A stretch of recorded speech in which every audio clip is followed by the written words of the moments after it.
Welcome back to NerdVine, where I have a very important question to ask you. Are you balling on a budget? Okay, no, that was lame. But seriously, as I have mentioned, wine is for everyone. And conveniently, the world is recognizing this and coming up with innovative ways to make it more accessible. Amongst those ways is how you buy wine and how you build a collection without leaving your wallet crying in the corner or feeling like you got mugged in a dark alley. So one strategy, of course, is to have your less expensive everyday drinking wine and save your dollars for special occasion wines. This is a totally savvy strategy. My only addendum or caveat or disclaimer or whatever is that life is short and every day is worth celebrating. So don't save your special wines too long. When they're ready, and we'll talk more about vintages and when things are ready on one of those someday videos I keep referencing, but when they're ready, if you can afford to drink them, just do it. Celebrate being alive, celebrate love, celebrate the crazy adventure of surviving the human condition.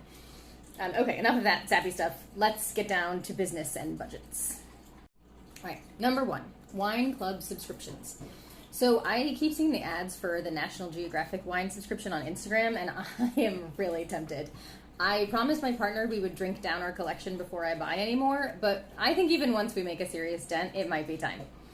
A good friend of mine also recently sent me some unboxing photos, she knows me so well, of her first Wall Street Journal subscription box, and there were some really nice wines in there. So I don't want to sound like I'm advocating for any in particular. I just have some experience with those, or I've seen them, whatever. I'm not going to keep naming names. There are a lot of options if you do some searching. If you are outside the continental US, your options may be a little more limited or at least different than kind of what mine are, but a cursory search on my end did seem to yield some results. The trick with the subscriptions is to actually read the terms and conditions. I know, but you need to read them. Do they let you skip months? How much say do you get in your options when you're getting your box? Really dig in and do some comparison shopping and read the reviews. I take every review I read with a grain of salt, but they can reveal really relevant nuances about each of the different subscription options. Number two, case discounts. I would say this is how I got suckered when I was regularly shopping at Vino Culture, and sorry, not sorry if you're tired of hearing me rave about that place. But I wasn't getting suckered. I was getting great deals. If you have a local retail wine place that offers case 12 bottles or half case 6 bottles, discounts, this can be such an amazing deal. What I'm really talking about, though, isn't getting a percentage off of a case of a particular wine. It's the ability to mix and match within your 6 or 12 bottles. So you can team a couple more expensive bottles with some less expensive options, and you still get the discount, usually a percentage, on the sum of all 6 or 12 bottles. There are a lot of ways that you can think about this. One, you can go back to the aforementioned idea of having your everyday wines, so the cheaper options in the case that you're building, and your special wines.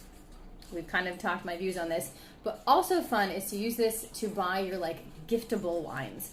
I am not saying gift your friends some shite wine, not at all. But if you like to keep a stash of kind of less expensive bottles to take to parties, maybe they're hosted by people you don't even know or want to know, this can be a really nice way to build up that stash. I just know someone's going to take that giftable thing the wrong way, but I promise you my intent with this is good, it's genuine. The final aspect of mixed case discounts that can be a lot of fun, especially if you're studying, is get some pricier bottles and some less expensive bottles, all of the same varietal from the same region, and decide for yourself, are the more expensive bottles worth it? What do you or I think they do that merits that price difference? Can you taste anything different? What do you notice about the pricier versus the less expensive?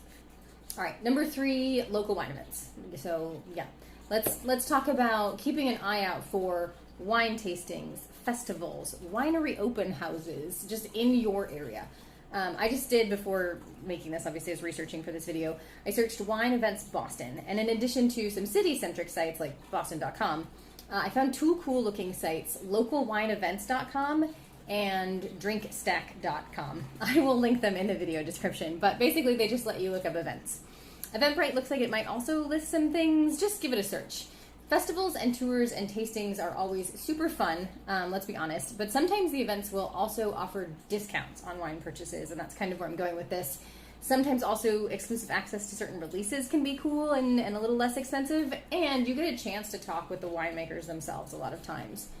So I love events as a fantastic way to both build your collection and also really like dig into your local wine scene. Okay, I think we're on 4. Let's go with 4. Online wine retailers. So I have given various peeks into my background and how I started in wine, though the tale is long and winding, anyway, and sometimes confusing. The actual start to my collecting and my current collection was Groupon. Wild, right? There was a Groupon for splash wines, and it was like $61 for 18 wines. So I figured worst case scenario, they'd kind of suck, and I've learned a lesson. They didn't. So I've looked up a lot of splash wines on Vivino and Wine Searcher and other sites, and most of them do retail around the $10 to $15 range, so not super expensive. Very pleasant, drinkable, everyday wines. And lest Splash get mad at me for any confusion, I will openly note that not only did I buy, I think, 4 of the 18 bottle curated collections, but also 4 or 5 of the 15 bottle curated collections, and I opted into the lifetime membership. And hopefully I will be curating some boxes for myself once I drink down my collection. So when I say these wines are everyday wines, this is not a slam on the quality, not at all. Anyway, the self-designed, designated made boxes will run a little more money, but the splash-created boxes, especially if you get a Groupon, or like drop me a note in the comments, I might have some coupon codes. It's a nice way to start building your collection and trying new things. Like, I didn't even know I liked Jumilla, whatever wines, until Splash.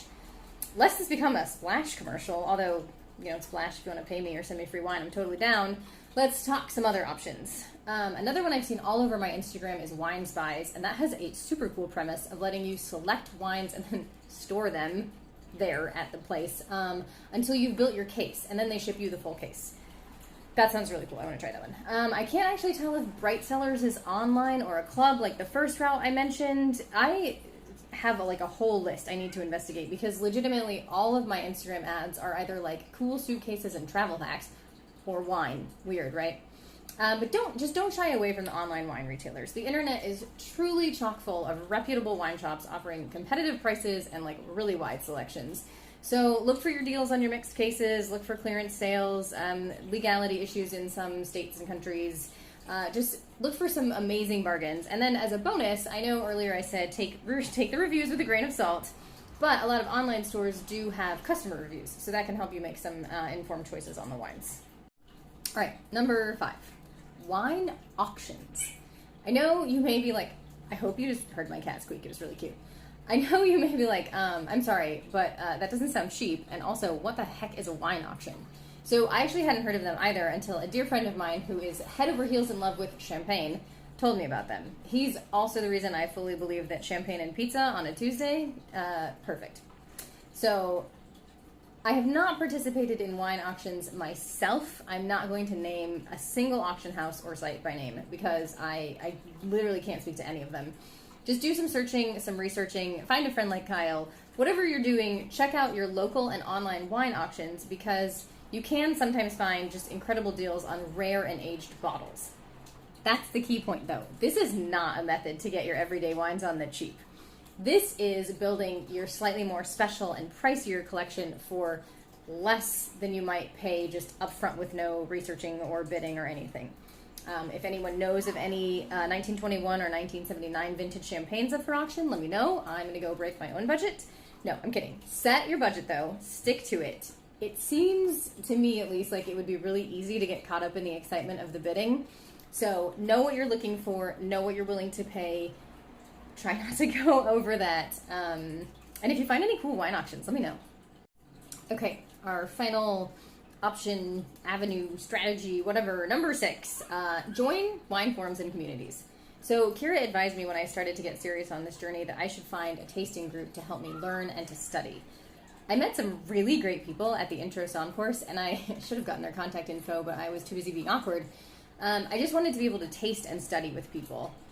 I do still have find tasting and wine groups on my to-do list for a few reasons.